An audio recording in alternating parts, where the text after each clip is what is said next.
Okay, Detective, we'll just go ahead and jump right in again. Thanks everyone for being here. And just if you wouldn't mind staying on mute until we ask for questions later. And then also, I'll just quickly add, sorry, we are going to try to stick to just this topic today. I know that we sometimes tend to veer off, but we will definitely just try to stay on topic for today's Zoom. Okay, Detective, the floor is yours. Thank you very much.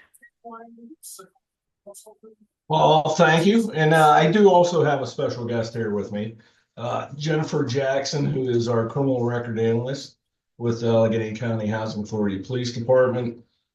She assists in my fraud cases, and then also she does background checks of all participants that receive federal subsidies. Um, so I'm honored to be here. I thank you for having me. I do enjoy talking fraud because that's what I do. So with landlords, the most important.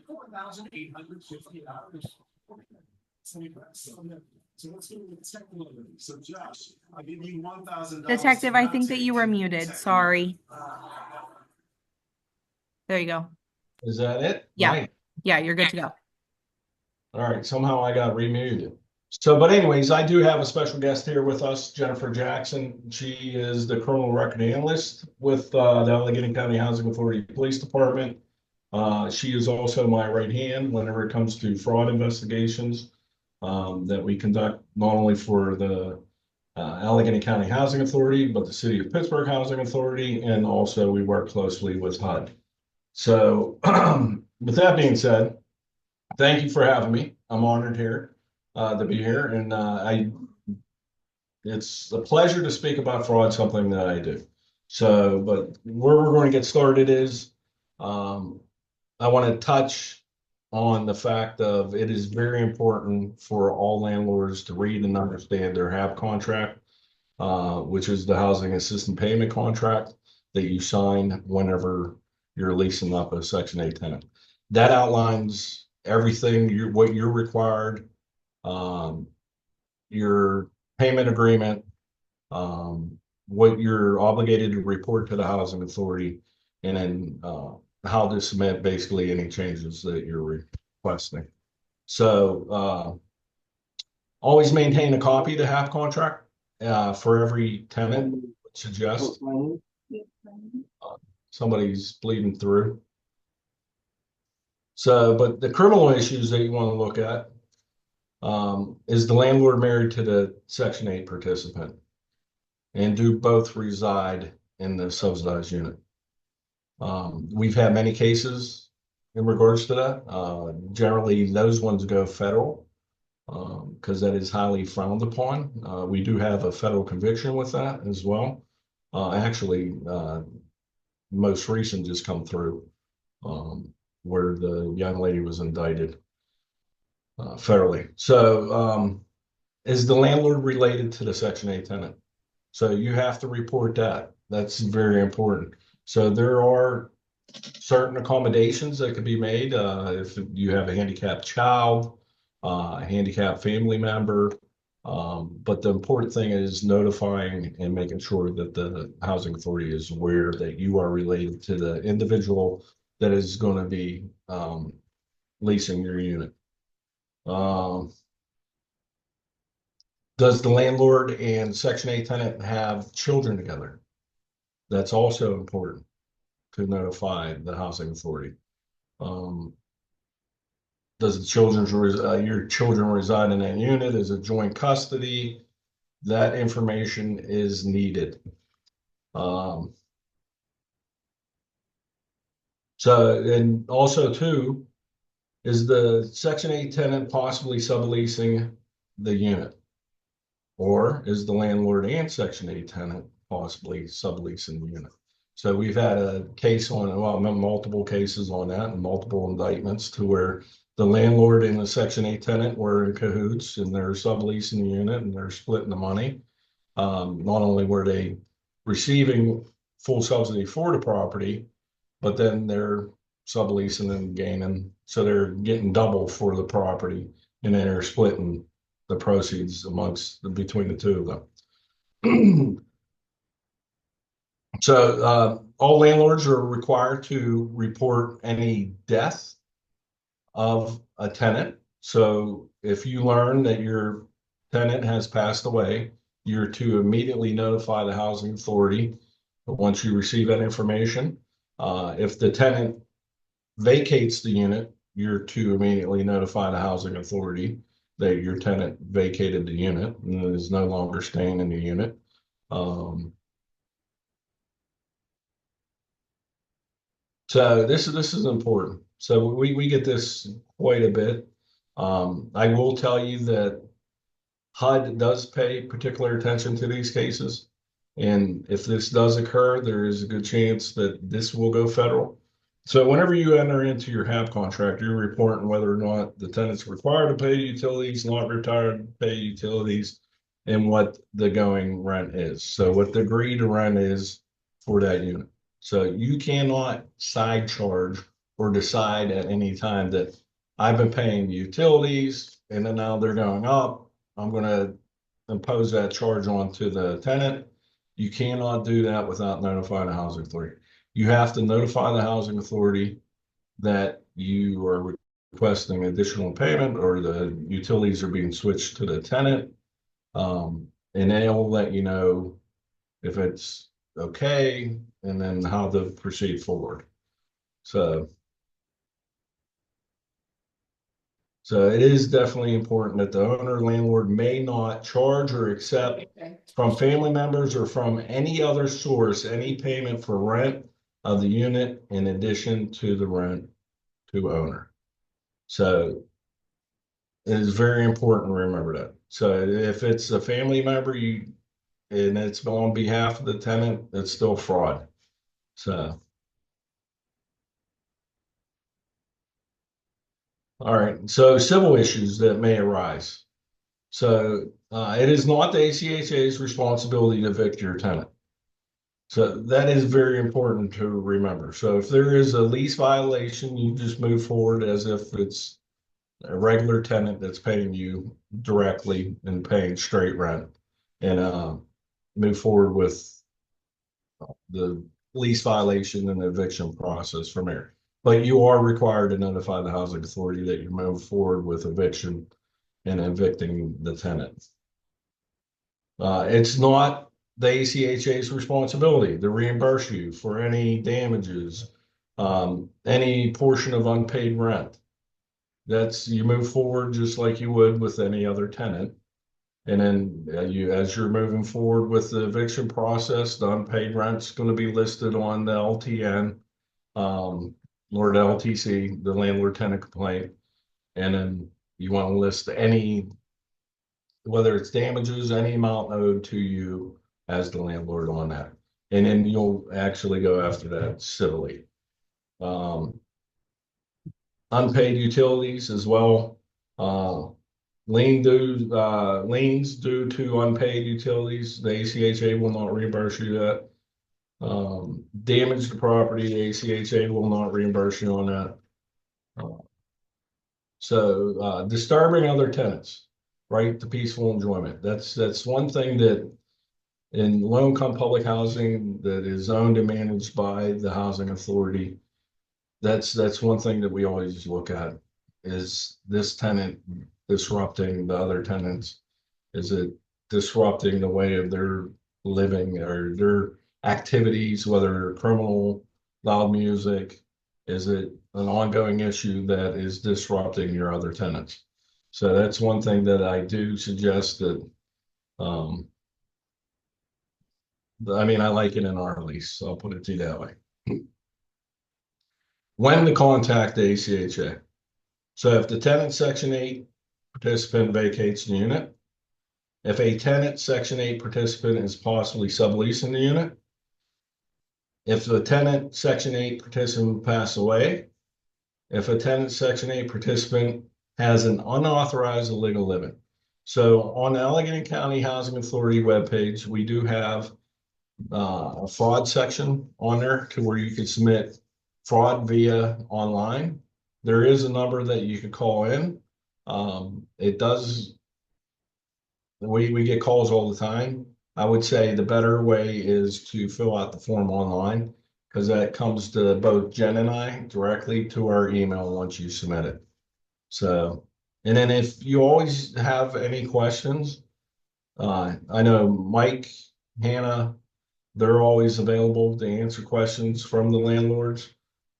It's better to ask than not ask.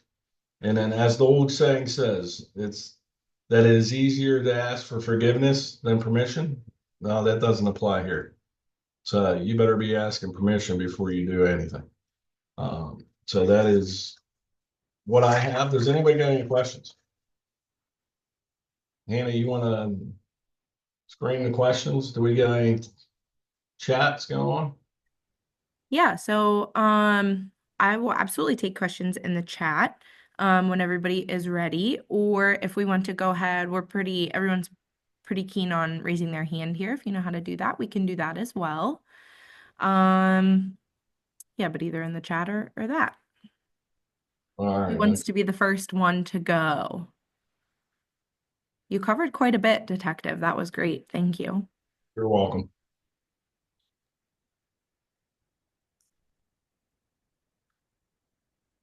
Do you have a checklist of what you just went over, Do I Detective? have a checklist? A First one. lot of, believe it or not, of what I went over is actually in the HAP contract. As I stated at the beginning, the HAP contract is very important. Read, learn, understand that. Also, there is, I don't know, does the landlords get a copy, Alan, of the tenant obligations? Do they? Do you know that one, I Hank? don't know that they do. We Yeah, can, I mean, if anything, that would be a good checklist. So I'm sure that we could put something together that yeah, there's owner's obligations that they have to sign, so they have those. with the HAP contract, Correct. the landlord, I mean, the tenant as well, they sign something similar to what the landlords do. Um, so, which is a good checklist. That's what we look at. That's what the tenant's required to do. Um, and then what they're required to report to us as well. And they're required, just as I explained, if they vacate the unit, if they're adding somebody to anyone residing in a federally subsidized unit must be approved by the housing authority. So that's one key thing to always remember. So if they're wanting to add somebody to their lease, the question you should be asking, did you notify Section 8? Because you don't want to be getting jammed up with what the Section 8 tenant's doing. So, and then that would be simply that if we do find an unauthorized living in the unit, of course we investigate it, and then a lot of times it's just simply terminating them from the program. So then you got to go through the eviction process, and then they're getting moved out, and then you got to find a new tenant. So if we could spearhead it right from the get-go and say, hey, look, before I add them to the lease, you need to notify Section 8. Bill, can you speak more on that? I get a lot of questions from or complaints from landlords that people are moving in with the tenant, boyfriend, girlfriend, whatever, who have a lot of income. How would we even prove that? Believe it or not, a lot of our cases, as you know, boyfriends and girlfriends get in fights, husband and wives get in fights, they get divorced. A lot of times that is the best witness. So the boyfriend coming forward and gotten tax statements and the whole bit. We do have a lot of resources at our disposal that we can actually um, identify some of the income. The issue is sometimes the time period of which they're in the unit. So we can prove, and we do have access to, and I could see what that illegal living is making, wages wise. But generally, most cases, we get reported that they're working and they might be down the street flipping burgers. And if we look back and they only been there 3 months, sometimes the best course of action is just moving forward with terminating them from the Section 8 program. So I hope that answers some of your questions. So, but as far as the checklist, we can definitely make up a checklist. Um, but as Ellen explained, and the HAP contract is very important. So on that same topic, I have another question here. Do you have the ability to change the contract or is it federal? If you have the ability to change it, maybe they should change it to not allow appeals for evictions so that landlords can get them out sooner. Is it possible? Well, that's actually, you would want to bring it up with your state legislation because that's part of the due process. So even with our LIPH units, what I would suggest is if an individual is arrested for selling controlled substance, being familiar with the Drug Traffickers Act, educating yourself on that.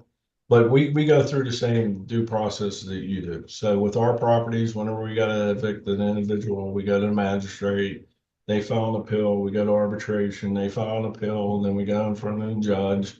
And then we've had them go, some of them even ended up in federal courts just because they're the appeal process. So you go through the same thing that we do whenever we're evicting people from our properties, and then that's just you'd have to speak with state legislation on that. So, but what I do suggest is that you look up the Drug Traffickers Act.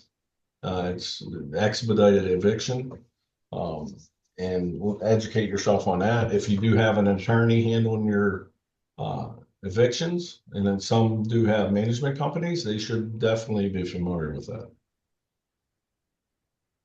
that. Hope that answered that question. Another one, how long can a tenant have a guest stay in the rental unit? Anytime that they have an individual that's coming into town, they should notify their counselor, but generally the rule is 2 weeks. So 14 days. Um, but they should be notifying both their landlord Hello. and their counselor. Mhm. There's was somebody talking in the background? Yeah, Emmett, did you have a question? How many bedrooms are you looking for there? I put Two in or three? Are you with Section 8? Maybe not. Okay. Hope that answered that question. So 2 weeks, a tenant can have a guest stay in the unit. Any other questions? Is there something else you want me to touch on, Kim or Alan?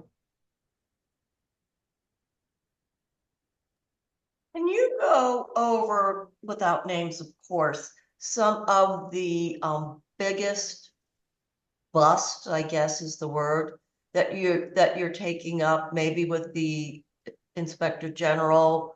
I mean, or just even an example of something that would send it to federal?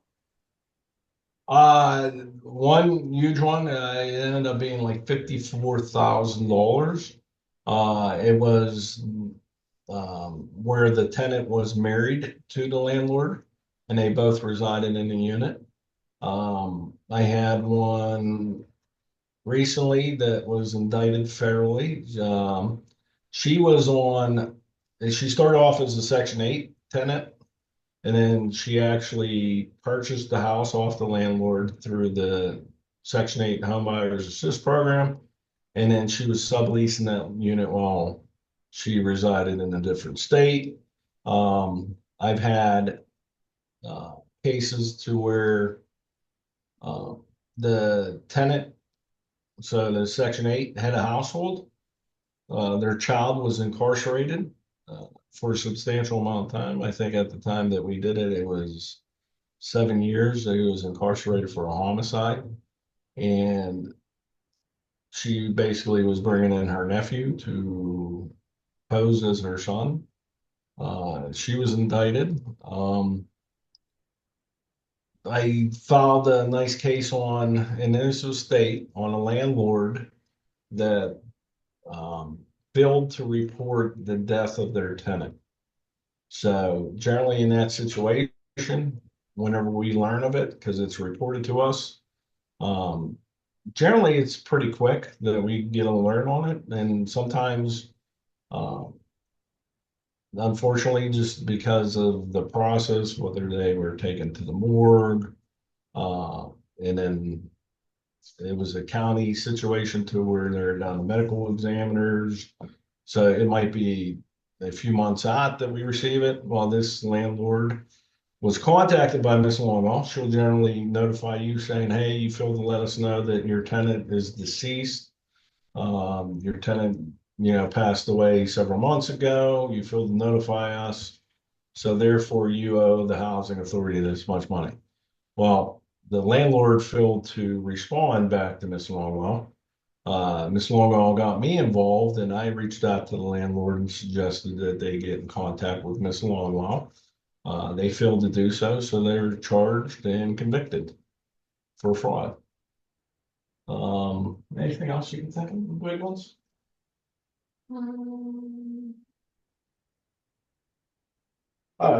Side payments.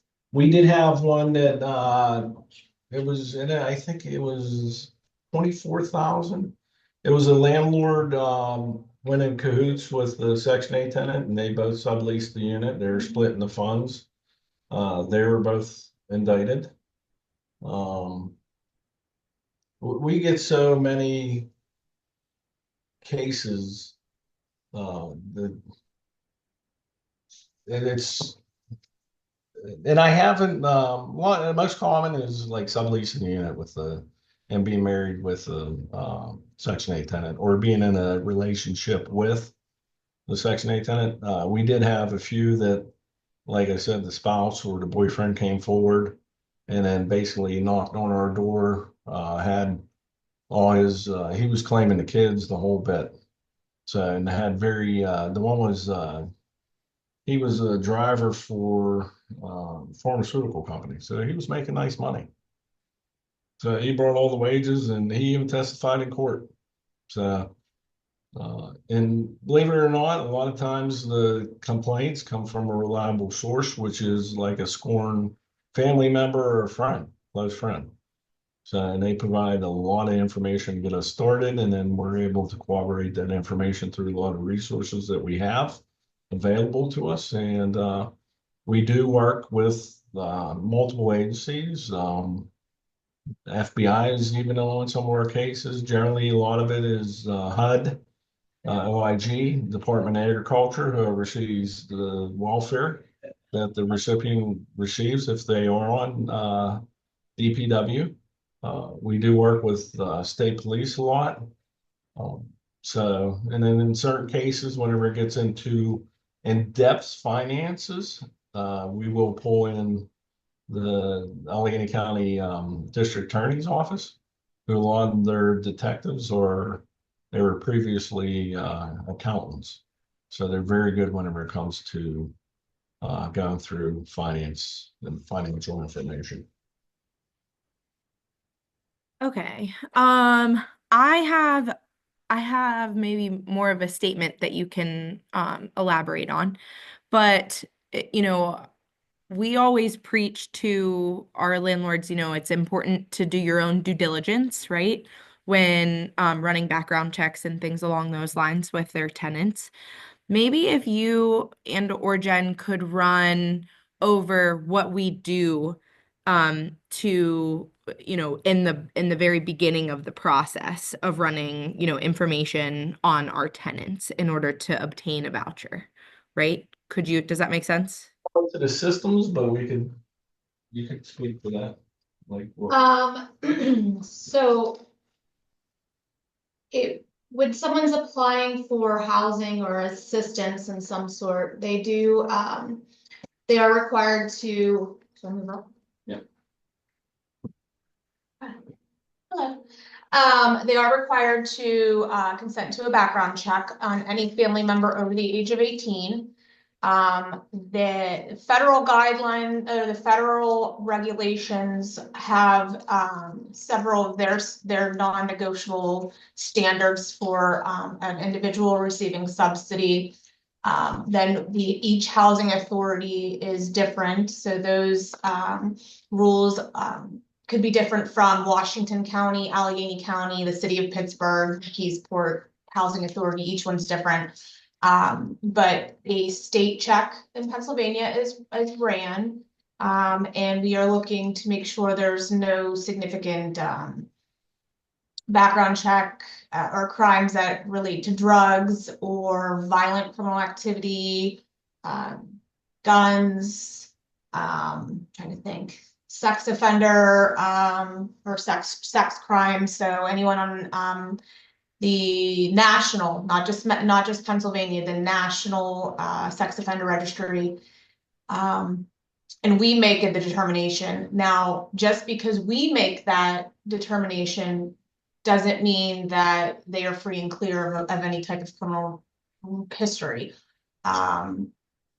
It just means that they fall within the guidelines that not only HUD has given us, but our own, regulations as well. So that's something to remember. Just because they pass on our end, they may not pass in your opinion or to your standards set forth by a private, resident. So, but we do run background checks every year as part of recertification to make sure that they are still within the guidelines set forth by HUD and, for us. And there is a copy, I believe there is a copy that is given or provided, I know it's online on our website, of the crimes that we do, the administrative plan, correct, that we do look at within 5-year look back. Some are 3 year, some are 5-year. But like I said, every housing authority is different. So if you have multiple, vouchers from different, areas, it could be confusing, but, majority of it, the federal, they can't be a lifetime sex offender. They can't have any type of methamphetamine charges or convictions. I'm trying to remember off the top of my head. So what John's saying is there's two criteria in which we are required by HUD to fill that in. Right. So one is sex offender. Lifetime. And the second one is methamphetamine. Yes. Everything else is At our discretion or at a housing authority discretion. So, that is all. But like I said, we do the background checks annually, and it's only on anyone over the age of 18. So that is important to remember too. If the housing authority is not aware of a person residing in that unit due to an illegal live-in, people moving in and out, that's where it also gets a little, hairy, because we're not aware of that person's background or where they're coming from.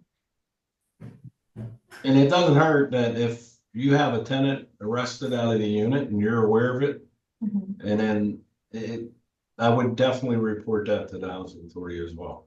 So then what we do is we look into it, and then we do a search beyond what you're capable of doing. Because if you see somebody that's arrested for narcotics, we actually go in and we can see the nature of the incident. We could read, we can review what led to that arrest. So we take the totality of everything that we gather, and then we make a decision on that as well. So that weighs in on our decision making too. Great, thanks. Okay, so Mike also just put into the chat that he has a sample of the HAP contract, and we can make that available to you guys. And then another question, this takes us back a topic. I had a tenant who was non-Section 8 who died during COVID. The rent kept getting paid by her son who lived there, and this landlord never knew about it for months. So sorry, I lost my place. The landlord never knew about it. If this landlord didn't know in a case like this, why would he be prosecuted? Again, this was non-Section 8, but this is just a general question. I'll touch on that again. So whenever we identify that your tenant passed away and is deceased, Ms. Longhaul will reach out to you and say, hey, look, she knows if they die in the middle of the month, of course, you're going to receive that payment. But if they passed away and then it's 3 months, you may owe 2 months back. So what I suggest is that it doesn't come to me, that you work out an agreement with Section 8, Ms. Longwell, and resolve it. So it's unfortunately, per federal regulations, anytime that we discover a loss like that, we're not allowed to negotiate. So if HUD discovers that there was negotiations, then we are penalized as well. So per federal regulations, even at court, I am not allowed to negotiate or work out a deal. If the judge says that's what it is, that's what it is. But unfortunately, we are not permitted to negotiate in any way. So there are cases which we do understand, and then a lot of them did arise during COVID, that a tenant passed away and then it wasn't discovered by the landlord for 3 months out. It's important that you have to take that step to notify the housing authority. So if you reach out to the housing authority and say, hey, look, I just learned myself that my tenant passed away 3 months ago. And then we even have landlords who live out of state. So, and they get notified by other tenants, hey, do you know Sally and, apartment 3 passed away 3 months ago? No, I didn't know that. And then you make that call to the housing authority. You have to notify us. A lot of situations into where the landlord is prosecuted for that is whenever you try to hide and you fail to notify and respond to Ms. Long. So it's just ignorance is not a defense, unfortunately, in criminal world. Now, this particular question says it wasn't a Section 8 tenant. Yeah. For this specifically, and correct me if I'm wrong, that, there's no federal money being paid to you. It is a private contract with a private landlord, and because the rent kept coming, there wouldn't be, that's between those two people. If the son's still paying it, Yeah, in that situation, if you have a civil agreement between just what matters is if you're receiving federal subsidy. right. If the son agrees to keep on paying her rent, then you could continue to do so. So, I mean, we've all lived that, especially with elderly parents, moving your mother from her apartment to a nursing home, and you tell the landlord, hey, we're technically going to move out this day, but I'm going to pay another month so that I can get the rest of her belongings out. So if the son wants to continue to pay to get her belongings out, or in that situation, if it's civil and it's not federally funded, then yes, you could continue to do that. You're receiving full payment from the son. But whenever the federal government is paying, and it is taxpayer dollars and it is federally subsidized, you must notify the housing authority. I think that answered that question. Bill, let me know if it didn't. Bill Deemer, not detective. Okay, another question. Do you go by arrests or convictions? I'm assuming that this is going to take us back to the background check question. The federal regulations say that the housing authority can terminate based off arrest alone.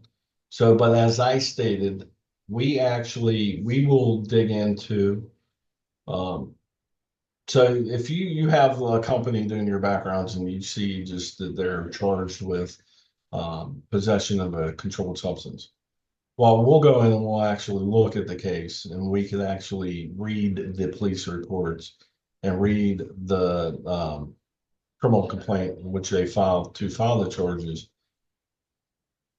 We determine at that point, like, we've been doing this long enough that I can tell you that if you're sometimes it's in the car, it's found on the passenger side floor.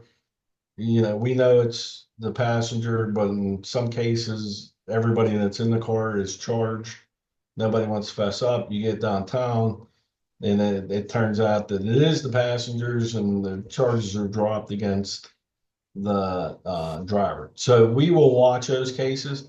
If it's like rape, like a homicide, generally we move forward right away with the eviction or the termination. But sometimes we'll follow it through the courts and wait for a conviction on certain charges. It depends on what it is. I hope that answered that question. Kadia, if it didn't, let me know.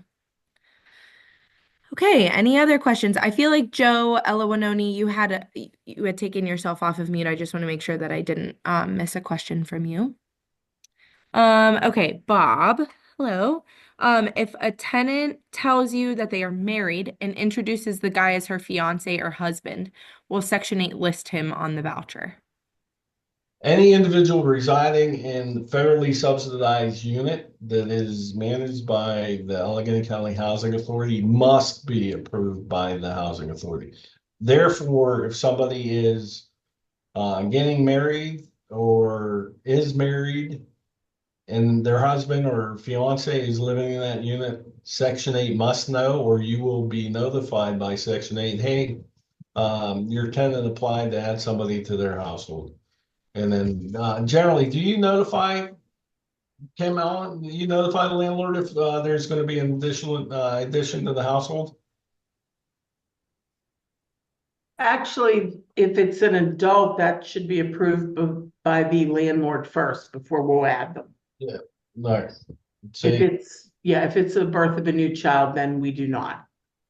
Okay. So your tenant should be notifying you first. And then whenever your tenant notifies you that they're going to be adding an adult to the household, at that time, I'd notify the housing authority yourself.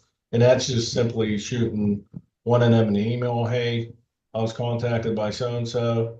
They're requesting to add so-and-so to their household. We want to make sure that you're aware of this. And then, do you send them any confirmation back that they've been added? Or accepted on? No, not usually. There could be a rent change notice sent if the person has income. Okay, so that will be a confirmation, a way of telling. Right, but no, not usually anything else. Okay, but if you do want to question it, you can contact, and then they will tell you that they've been added. So if I was a landlord, I'd actually follow up with Section 8 saying, hey, was this individual added to their household? So, and they'll let you know on that end. So that would be your responsibility to follow up with the housing authority. Okay. How can a landlord find out if someone there is getting his mail there? Post office won't tell you. Bob, do you mean the tenant? If the tenant is getting his or her mail at their unit that they're living at, or he's typing, sorry. No, that's all right.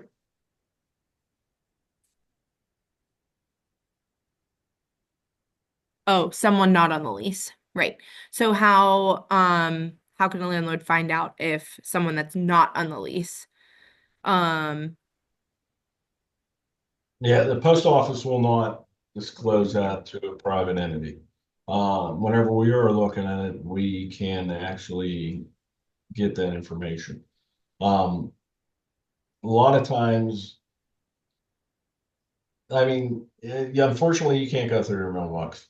It's just don't get yourself jammed up. If you're living locally, pay attention. It doesn't hurt to ask questions. Um, I've had landlords, you're allowed to knock on the tenant's door and just say hi, everything okay? And if they answer the door, say, who are you? And then introduce yourself. But whenever you're trying to discover that, I always, anymore, just be safe, be smart. Um, if you see a mill going in and out of that unit and you reside in the same property, you could send your notice saying, hey, I see that you have an unknown male residing in your unit. Unless you rectify this, he needs to leave. If not, we'll move forward with eviction and we'll be notifying Section 8. Okay. Yeah, just a comment. Oftentimes people just show up, identified as a friend or a cousin, and then they never leave. Yes, so, but if it's that case, it's sometimes hard to do a blanket, um, we call them mill checks, without having a name. It's very hard to investigate that situation without having a name. And we get such, and we probably get what? A lot. I'm gonna tell you, maybe 5,000 a month of illegal live-ins. And a lot of times, if there's no name or if there's a registration, put the registration in there. Vehicle registration, if they have a vehicle, give me the make, model, and the plate number. Just don't get yourself jammed up with, we got landlords, they just don't care. They go right out there, they're getting out of their car and they're taking a picture of it right in front of the car. Next thing you know, they're fighting on the street. So yeah, be mindful of that. But if you get us a registration plate, then we'll dig into it. A lot of times, if we have no information that there's a man living in the unit, and that's all we get, we have so many more with in fact actual information that we could go off of that we jump right into those ones. So although if there's a man arrested at a unit, you could tell us that and we could find that out. Okay, so two parts to a question. I'm reading this from a text message. How can we address stopping the tenants from allowing others to use their address because they are legally tenants? So essentially stop them from giving out the mailing address. You could bring to their attention that they're in violation of their Section 8 agreement, their tenant obligations with Section 8, because nobody other than those residing, all household members, household head of household, are allowed to use that address. So if there's even just another individual using that address, they're technically in violation of Section 8, and you'll report that to Section 8, and they have a chance of losing their Section 8. So you can bring that to their attention. A lot of times, believe it or not, whenever they feel that their housing is in jeopardy, that kind of, and then know the rules. Know the rules. That's very important. Knowing the rules and then being able to cite those rules to the tenants. So Okay. we evict you, but you're going to get terminated from Section 8. Yeah, so I feel like that probably answers this question as well. If they fail to report in addition to the household, does the housing authority stop paying the Section 8 portion? So we go through a process, and one thing too, I want to back up on. So with their background checks, sometimes too, if they fill a background check, they if they're new emissions, they have no right to appeal, or can they appeal that? They can. They can appeal that. Thank That's you. right. Yes, they can. So new emissions, they can. So bear with me, I'm getting Been a older. while. It's been a while. So they can file an appeal and contest why they're being denied. So that is the same with us terminating them from Section 8. So whether it's an illegal living or their background because they're arrested, they can file an appeal. And then we got to go through similar to the eviction process with just terminating them from Section 8. So it's just not like a swipe of the pen and you're done. So we have to go through a process as well. In some cases, they know, especially if they're convicted of homicide, that they're going to lose the battle and they don't appeal it. In some situations, they just don't appeal, but I'd have to say 95% of the time they'll appeal it. So keep that in mind. Um, I have heard some landlords posting a sticker with the residents' names for the mailman, so they return all other mail. Is that allowed? I'd contact the post office, but a lot of even the apartments that you go to, and then you got to ring the buzzer. Sometimes, majority of the time, they have a last name on there, first initial, last name. I'd contact the post office, see if that's something they do. Most mailmen that we talk to and we interview, they're pretty much primarily just looking at the address for the mail and moving forward. So they're not looking at the names or, some do, some know that, Sally doesn't live in apartment 3, she lives in apartment 2. So some do know that, but a lot of them, they're primarily looking at the addresses. So, but I'd contact the post office on that one, see if you list it, if that's, but usually it's the tenant or the resident's obligation to hit return to sender and put it back in the mailbox. I feel like I answer this question a lot. If a landlord gets a judgment for eviction for unpaid rent, how long before the tenant loses their Section 8? Not in all cases do they lose their Section 8. It depends on what the eviction for. If the eviction's for simply just Let's say unpaid rent. unpaid rent, that's Ellen, you don't move forward with termination on unpaid rent. They have a year to pay it back, right, Ellen? Yeah. You mean if there's a judgment? Yeah. It depends on where we're at in the process. We've really changed our view on that. And if we get a judgment or we know that a tenant has not paid a landlord rent, we are looking to really not issue them a voucher to move, so we don't pass on a tenant to another landlord that's not gonna pay their rent. Okay. We've really cracked down on that recently. That protects the landlords a little bit. Correct. Bob, does that answer that question? I hope. Yep. Okay. Any other questions that anybody can think of? Oh, another question. Past tenants, I think. Oh, that should be good. Yeah. So this is a specific tenant that has caused this landlord a lot of issues.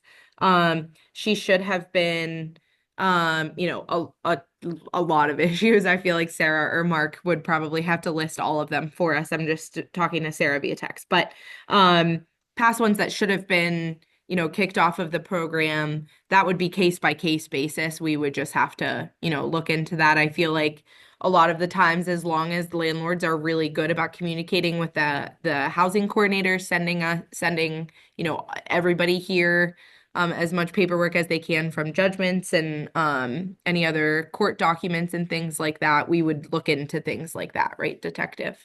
And I'd add to the fact that all the landlords have experienced the great courts of Allegheny County. So whenever we are terminating somebody, I'm going to reiterate that they have the same process as similar to as evicting. So say that we do get an individual. I'll give you a for instance. We had a camera sitting there watching one of our tenants make drug deals on a day-to-day basis. Like the camera was sitting right outside her unit, watching her come on, count the money, hand the drugs. So this went all the way down to in front of a judge. We moved forward with the Drug Traffickers Act, which allows you to bypass the magistrate, and then now we go to court. So the judge basically says that the tenant's not allowed to have any visitors. And if she does have visitors, we had to notify the courts. And any visitor has to be authorized by the housing authority. So after a week or two goes by, we look at the cameras and she's right back to business.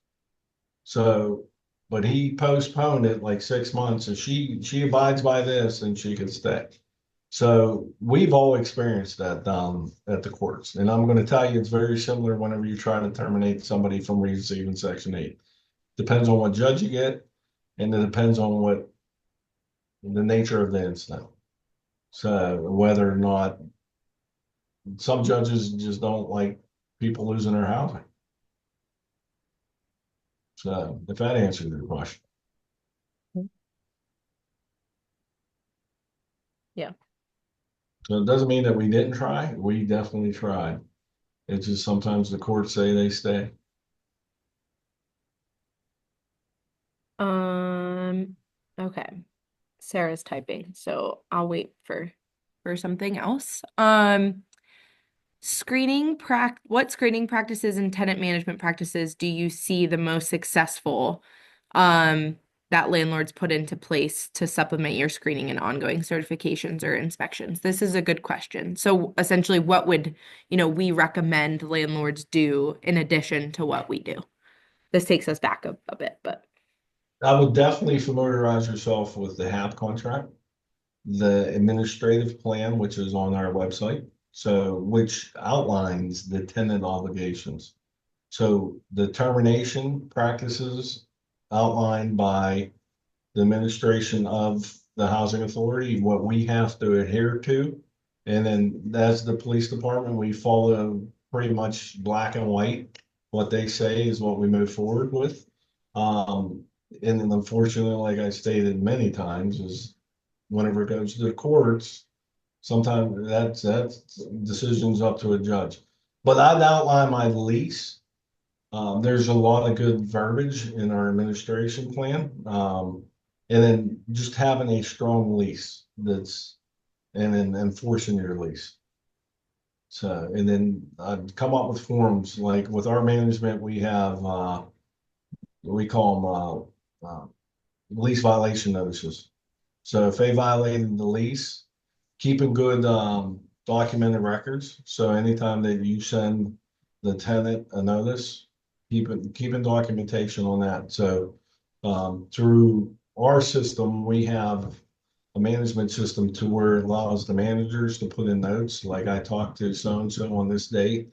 Whenever we go to court, our judges, they're so used to that, even in criminal court, they want to see that because it basically outlines step by step, every step that you take it. So if you exhaust all attempts to rectify that and now you're going forward with eviction, then the courts recognize that. So I will tell you that that's been more successful in court than anything. okay, another one. When a tenant appeals their judgment, it becomes very costly for a landlord because some tenants qualify for free legal counsel, but landlord attorneys charge $300 an hour. Yeah, that's more like a statement, but yeah, we know it's costly. It's And they get neighborhood legal services for free. We do understand that. And then that's an expense that the housing authority got to pay themselves too. Even though that we have a legal department with the county, they still get paid through us. So we pay attorneys just like you do. So it's an unfortunate thing and it's just something that we all got to do. And if that tenant is that much of a pain, then I would definitely proceed. So, and some tenants are, they'll fight it until the end. So we have about 5 minutes left. We can take, let's say 2 more questions, or if Kim or Ellen wanted to go over anything else.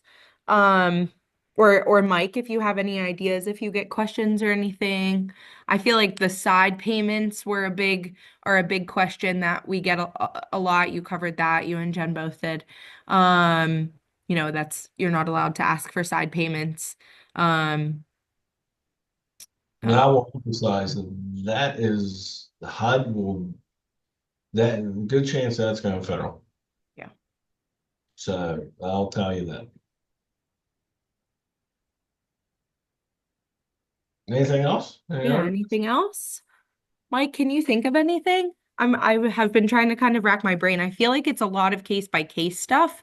So I don't know, Detective or Jen, if you could, correct me if I'm wrong, but if a landlord feels like something isn't right, you should just ask us, right? Just like you had said, like I it's said, it's just really smart to does reach out. not hurt to ask that question. It does not hurt. If you're unsure if something's a violation, ask. And then even if the counselor doesn't know, then they'll get it up the management staff. And if it's something that I have to get involved with, believe me, Kim and Alan do not hesitate to come visit me often. So, or they'll shoot me or they'll copy me in on an email. just so that I'm aware of what's going on. And then if I need to chime in, I'll chime in. If it's something that I can handle, I'll definitely step in and handle it. But we do consult between our departments often. So, but yeah, pay attention to that HAP contract. Yeah, I would like to say one thing. You can always ask if there's anything in the tenant's file. If you're considering leasing to a tenant, you can always ask the housing authority if there's anything in that tenant's file that they should be aware of. If you ask, we can tell you. If you don't ask, we cannot volunteer information. So that's, that's something that you could do. And that's really the only thing that I can think of, other than what we've gone over.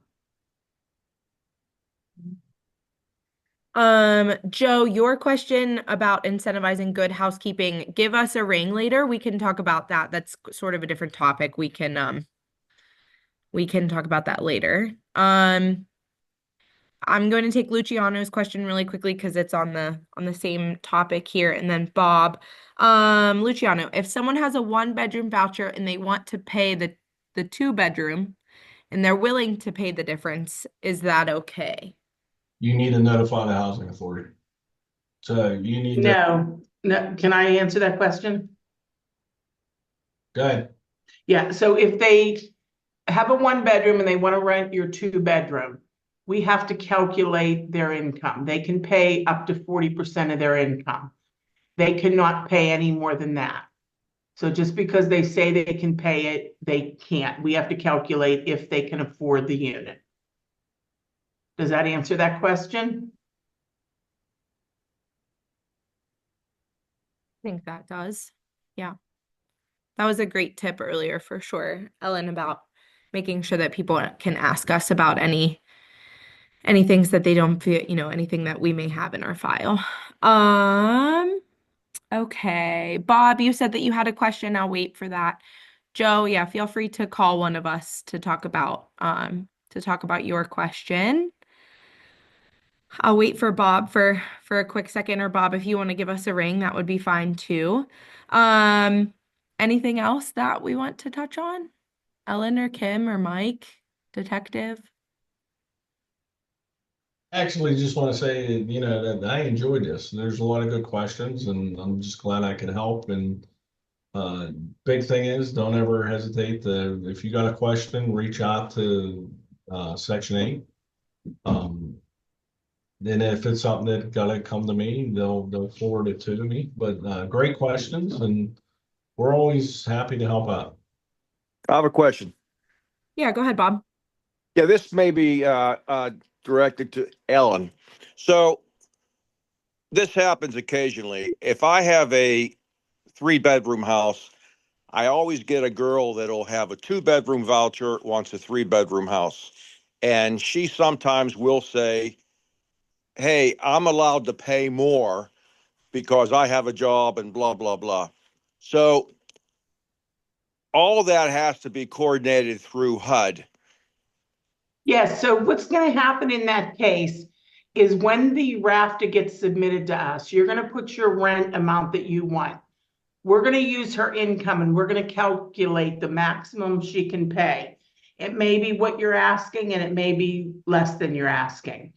And then if it's less, the inspector will negotiate that with you and see if you're willing to accept that.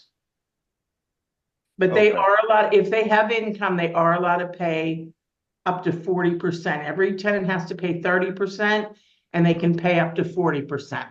Okay. But all of this has to be calculated on your sheets. It's nothing that she does separately from you. It's all through and calculated what the tenant pays and what the HUD pays, right? That's correct. You put it on your RAFTA and then we'll take it from there and we'll let you know. Yeah. It just happens so often. You have a 3-bedroom house, somebody with a 2-bedroom voucher wants your 3-bedroom house. Sure, and oftentimes it will work, but sometimes it will not unless she'll take a lower rent. Or it might not be exactly what you're asking for, but it might be more than the 2-bedroom. Okay, It might not be quite the 3-bedroom, and then it's up to you if you want to take that or not. okay, thank you. Okay, sure. Thank you. All right. So I think that'll just about do it. Thank you very much, Detective and Jen Jackson, for being with us. I feel like, a lot of people don't realize that we have our own PD, so it's kind of a treat to be able to get questions that need answered directly from you guys. So thank you very much. You are so welcome. Our pleasure. All right, guys, so this was recorded. I just have to download it. And then hopefully later today or tomorrow, most likely I'll be able to email it to all of you. And then, of course, if you ever have any additional questions, you can just always shoot us an email or give us a ring. And if it needs to go to Detective or Jen, we can always shoot it right to them. Okay? Thanks again for being here. Thank you.